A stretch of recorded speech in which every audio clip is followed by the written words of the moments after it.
हाय, hello, नमस्कार सगळ्यांना. श्री स्वामी समर्थ. नवरात्रीच्या सगळ्यांना खूप खूप शुभेच्छा. आमच्या इथे सुद्धा आज घटस्थापना होत आहे, म्हणून मी सकाळ सकाळी वाटीमध्ये हळद घेतली, त्यामध्ये गोमूत्र मिक्स केलं आणि आता मी छानपैकी उंबरठ्याचं इथे मी लेपन करणार आहे. तर आता इथे माझं उंबरठ्याचं लेपन झालेलं आहे, रांगोळी काढलेली आहे, पूजन झालेलं आहे. नवरात्रीची मी ते सगळी तयारी करून ठेवलेली आहे. त्यानंतर दरवाजाला मी इथे स्वस्तिक काढलेलं आहे. यानंतर माझ्या सासऱ्यांनी इथे चौरंगाला छानपैकी केळीचे खांब हे इथे बांधत आहे. आम्ही इथे चौरंगाला 5 केळीचे खांब बांधतो.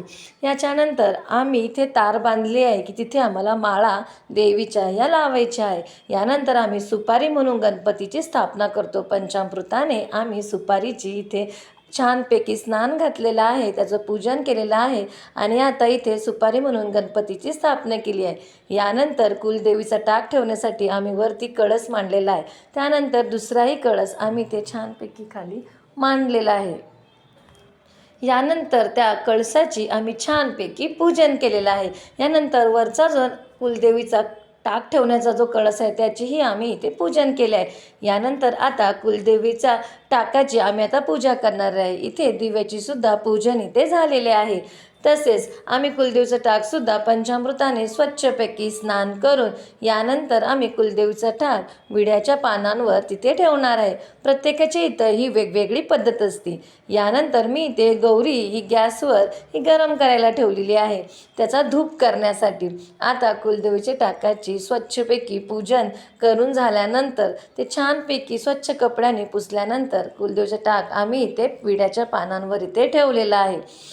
विड्याच्या पानावर कुलदेवीचं टाक इथे ठेवतात.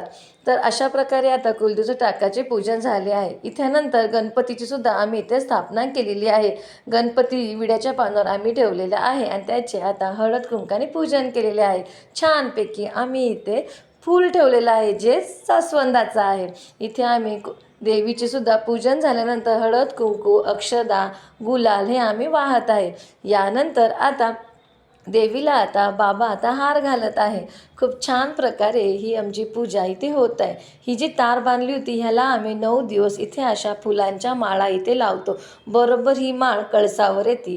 अशा प्रकारे आम्ही ही तार इथे लावतो. हे बघा, छानपैकी असा धूप आम्ही इथे केला आहे. जी गौरी आम्ही पेटवली होती त्याच्यामध्ये धूप टाकलेली आहे, अगरबत्ती आम्हीचं पूजन इथं केलेलं आहे आणि यानंतर आम्ही आरतीची तयारी इथे केलेली आहे. सर्व पूजन झाल्यानंतर आम्ही आता इथे आरतीची तयारी करायला लागलेलो आहे. तर अशा प्रकारे आमची साधी आणि सोपी पूजा असते. आजचा हा आमचा नवरात्रीचा व्लॉग झाला.